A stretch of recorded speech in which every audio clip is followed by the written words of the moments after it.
Selon les résultats du dernier recensement, un demi-million de familles au Canada sont recomposées et les familles monoparentales ayant un papa à la tête ont augmenté de 16 %. Qu'est-ce qui explique ce changement? Ruby a voulu en apprendre davantage sur la nouvelle définition de la famille canadienne. Les parents aiment leurs enfants. Qu'on soit un père ou une mère, on aime nos enfants. Puis moi, j'ai fait une étude comparative il y a quelque temps sur les pères monoparentaux puis les mères monoparentales. Puis ce qu'on voyait clairement, c'est que la première chose, quand on demande aux parents qu'est-ce que c'est leur principale préoccupation, ils disent le bien-être de mes enfants.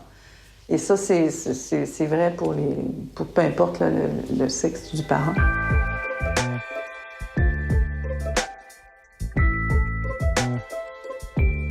Les familles monoparentales masculines sont en hausse. On peut se demander pourquoi il y a plus de familles monoparentales masculines. Je pense qu'il y a le fait que les pères revendiquent davantage la garde des enfants. Et on les reconnaît aussi dans la société aujourd'hui, on les reconnaît comme étant compétents, comme étant capables de le faire. Les données que nous avons reçues il y a quelques semaines de recensement nous donnent un portrait de la complexité de la famille canadienne. Ce que nous avons trouvé est que la plupart des familles sont encore composées des couples mariés.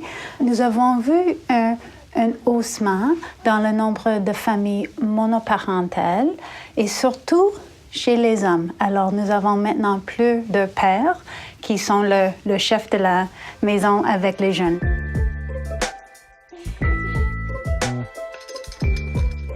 Comment on fait pour négocier avec toute la bonne foi dont les parents sont capables, négocier que moi, comme mère, de laisser de la place à mon conjoint de jouer son rôle auprès des enfants parce que je me dis, il n'est pas aussi bon que moi ou il ne fait pas les choses comme moi, je voudrais qu'il les fasse. Donc, il y a quelque chose à négocier de cet ordre-là.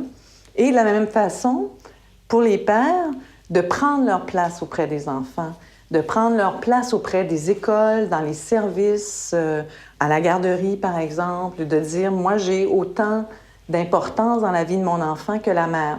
Je pense que c'est notable que 67 % des familles se sont composées des couples mariés. Alors, le mariage reste encore un bon choix pour la plupart des Canadiennes. Le nombre de familles monoparentales a haussé un peu. Ça reste encore à 16 % de la population des familles canadiennes sont des familles monoparentales. Et ce numéro a resté relativement statique il y a presque une centaine d'années.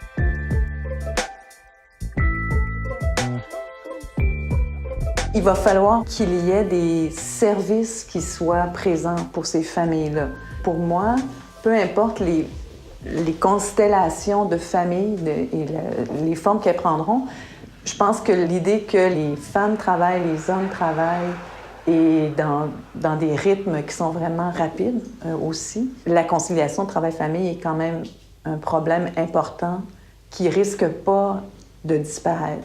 Pour faire face à ça et pour que la famille soit bien, que les enfants soient bien, que les parents soient plus calmes par rapport à l'éducation des enfants et à la présence qu'ils ont auprès d'eux, je pense qu'il va falloir que le fonctionnement de notre société change dans ce sens-là, je pense. Ce que nous devons retirer, c'est que les familles maintenant font ce qu'ils ont fait toujours, et ça, c'est de répondre avec leur cœur et avec leurs espoirs et avec leurs efforts, de réaliser le bien-être de tous les membres.